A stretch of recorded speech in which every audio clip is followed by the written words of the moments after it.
A police officer has died and another is in hospital after an attack on the US Capitol, described as a senseless act by a spokesman. The attacker rammed a vehicle into a barricade and then emerged brandishing a knife. He was then shot dead by police. Senior officers say at this stage the attack doesn't appear to be terror-related, although the investigation does continue. Let's go now to our North America editor, Jon Sopel. Jon. Reeta, there's a palpable sense of shock at the Capitol tonight that once again it has come under attack. Once again, another Capitol policeman has been killed. He was Billy Evans, who'd been serving with the Capitol Police for 18 years. And in the past few moments, Joe Biden, the president, and his wife have issued a statement saying they are heartbroken at the news. The suspect who was driving the car has also been named as Noah Greene, a 25-year-old from Indiana, African-American. But why did he do it? What was his motive? That is now what police are investigating.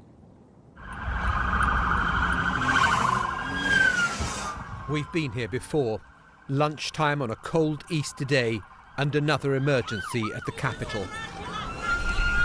A man in a blue car rams two US Capitol police officers near a barrier.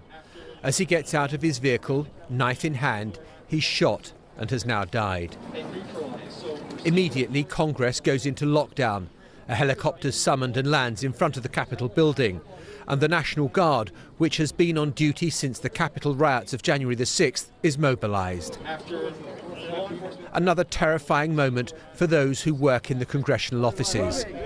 At a hastily organised news conference, confirmation that one of the police officers has died as well.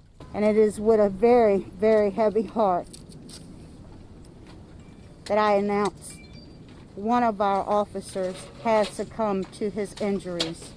But the assailant doesn't seem to have been on anyone's radar screens, and police are saying there doesn't seem to be an ongoing threat. It does not appear that he is known to the Capitol Police or the Metropolitan Police Department at this time. Is this a terrorism-related? Sir? Is this a terrorism-related incident?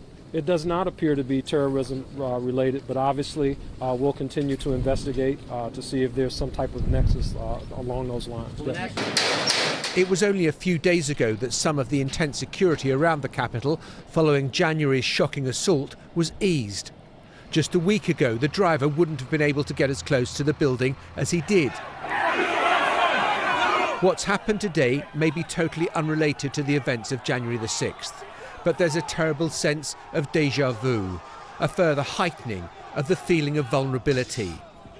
And once again, above America's august and imposing Capitol building, flags have been ordered to fly at half-staff. And once again, the difficult questions that need to be asked. Do they put up the barriers that have just come down? Do they rebuild the razor wire that has surrounded the Capitol?